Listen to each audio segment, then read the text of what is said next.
Les pépères, elle fait sa live bientôt. La communauté des gens passionnés par la laine, c'est un truc de fou.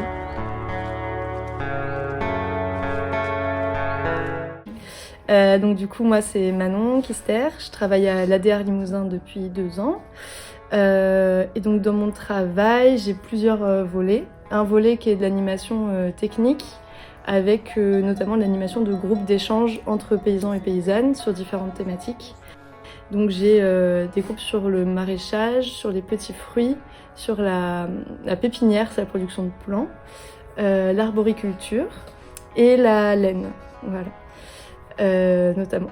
Et un autre volet de mon travail, ça va être sur l'accompagnement à l'installation des porteurs de projets qui veulent s'installer en agriculture et d'accompagnement à la transmission, donc les paysans, les paysannes qui approchent de la retraite et qui veulent transmettre leur ferme à des repreneurs. Voilà, c'est tout ça.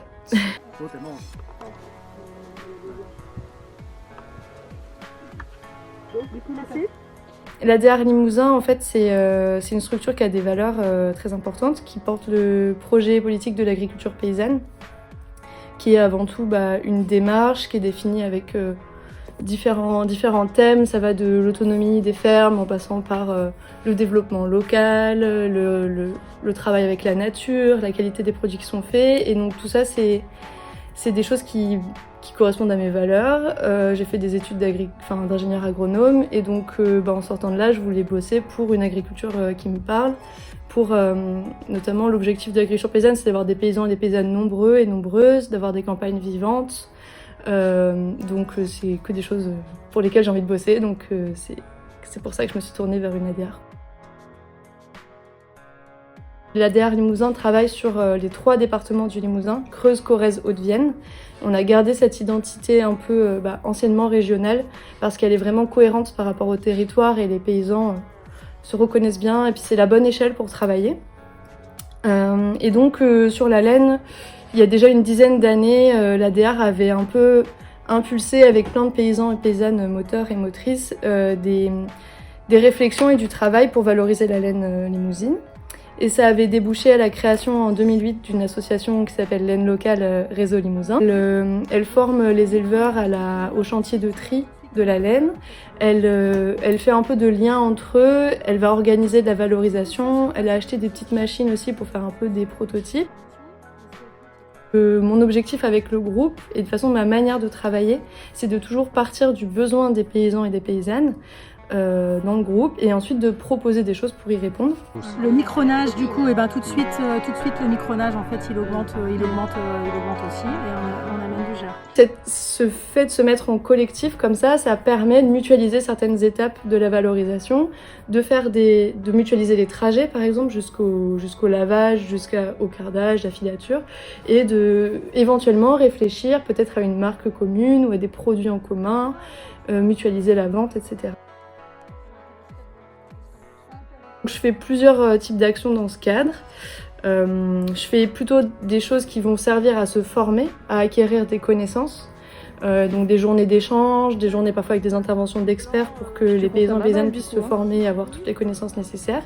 Et des journées plutôt de discussion où j'ai animé des réflexions, leur permettre d'essayer de s'organiser, de se structurer, de se dire ok, où est-ce qu'on veut aller, quel choix on fait, qui fait quoi, on se répartit les rôles. Et tout. Du coup, c'était les 27 et 28 novembre 2024. On est allé dans le sud de la France, on est allé dans le Diois, à Saint-Dizier-en-Diois, qui fait partie un peu du bassin de collecte d'une association qui s'appelle la Sarriette. C'est une association créée par des éleveuses et des éleveurs, mais surtout des éleveuses, pour mettre en commun leur laine et faire des chaussettes. Elles ont eu un peu la même idée que nous, mais plus tôt, et donc elles ont expérimenté ça. Vraiment de ce voyage, c'était en premier lieu d'aller les rencontrer pour bénéficier de leur expérience, avoir leur retour d'expérience sur comment elles ont fait, comment elles se sont organisées collectivement, quelles étaient un peu les difficultés qu'elles ont rencontrées, quels ont été les facteurs de réussite. C'est en revenant par les Pays de la Loire pour aller à Saugues, au pôle laine en fait, c'est une sorte de cluster qui a été créé avec plusieurs acteurs de la laine. On a visité une laverie, du coup, qui est semi-industrielle, qui est un peu la dernière laverie semi-industrielle qu'il y a en France. Donc c'était hyper intéressant de faire quasiment tous les éleveurs et éleveuses du groupe utilisent cette laverie, mais du coup là elles ont pu voir comment ça fonctionne et avoir tout le fonctionnement en détail. C'était un voyage, c'était très intense, c'était sur seulement 2 jours, on a fait beaucoup de bus, mais ça a permis aussi aux éleveurs et aux éleveuses de se connaître au sein du groupe. Il y avait pas mal de nouveaux aussi, ou de porteurs de projets, de gens qui sont en début d'installation et qui ont des projets sur la laine. Et il y a évidemment une démarche pédagogique où le but c'était vraiment d'apprendre des choses. Et moi aussi, mon apport en tant qu'animatrice, ça a été d'essayer de leur faire un livret, un fil rouge avec des exercices, avec des questions pour essayer d'avoir vraiment un côté pédagogique et des apprentissages là-dessus, quoi. Effectivement, c'est un matériau qui connaît un fort regain d'intérêt parce que par rapport aux questions écologiques et sociales, c'est très intéressant. C'est un matériau écologique, c'est un matériau qu'on produit en France, c'est un coproduit de l'élevage. On a beaucoup d'animaux en France, donc on pourrait avoir beaucoup de laine. Il a plein de propriétés, même en termes de qualité textile, qui sont très intéressantes. Et ça permettrait, mettons, si on l'a valorisé correctement, de faire un revenu complémentaire pour des paysans, des éleveurs, notamment l'élevage ovin. C'est quand même un élevage où les revenus sont assez faibles, où il y a pas mal de difficultés économiques. Une filière qui traverse quand même pas mal de freins, qui a pas mal de freins et de difficultés.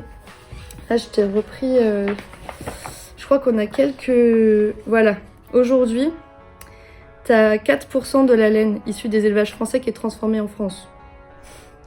Tout le reste, ça part ailleurs. Soit c'est pas transformé du tout, soit ça part être transformé ailleurs et c'est vendu à perte par les éleveurs. Aujourd'hui, on doit vraiment reconstruire à partir de très peu en fait, à partir de quelque chose qui s'est beaucoup effondré.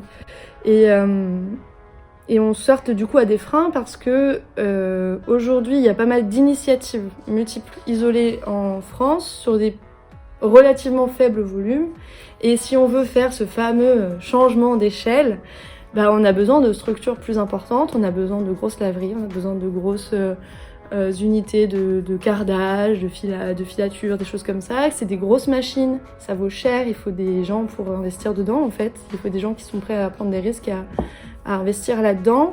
Pour ensuite des produits qui, si vous voulez faire correctement, la laine 100% française avec des gens qui bossent en France dans des bonnes conditions et tout, des produits en laine qui risquent de chiffrer assez vite en termes de prix. Filière laine n'a pas forcément été particulièrement soutenue, au point que donc, les industries ont fermé, les filatures ont fermé, toutes les unités de transformation ont fermé, et les connaissances aussi se sont perdues. Sans incitation politique, sans volonté, sans soutien à cette filière particulière, ça va pas pouvoir se faire tout seul. Donc nous, on essaye de... Par exemple, nous, ce qu'on fait à l'ADR, ça va être des choses un peu à une échelle plus grande que l'individuel, c'est-à-dire qui dépasse l'éleveur. On va essayer de créer des collectifs pour avoir des échelles un petit peu intéressantes où quand même on mutualise des choses, on a des volumes intéressants. Mais on peut pas avoir l'ambition, nous, de relancer une filière laine limousine qui va prendre la laine de tous les éleveurs et qui va... Et en plus de ça, on a aussi la question de la qualité de la ressource qu'on a en France. C'est-à-dire que toute la laine ne se vaut pas. Il y a des laines d'excellente qualité, par exemple dans le sud, la laine mérinos.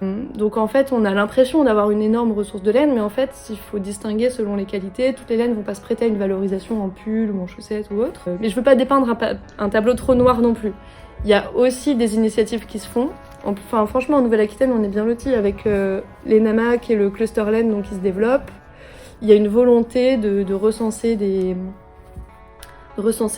connaissances, des compétences, de faciliter la mise en lien avec les gens. Il y a aussi le fameux collectif tricolore. En Limousin, on a des paysans et des paysannes qui essayent, du fait de leurs valeurs, n'ont pas envie d'aller sur des produits trop de luxe et trop inaccessibles aux gens, donc ils sont toujours dans un espèce de compromis à essayer de faire des choses... essayer de faire des choses accessibles, de réduire les prix, d'où l'envie d'être en collectif. Mais voilà, entre la rémunération de l'éleveur et l'accessibilité du produit, parfois ça fait un peu... ça coince. On peut avoir tendance à y aller un peu la fleur au fusil, naïvement avec des grands idéaux. C'est compliqué quoi, c'est comme toute filière économique aujourd'hui. Mais du coup, notre but aussi, Et notre manière de voir les choses à l'ADR, c'est justement de pas rester seul, de pas faire les choses, de s'entourer pour être un peu plus solide, un peu plus résilient et d'avoir toutes les billes pour faire ce qu'on fait en connaissance de cause.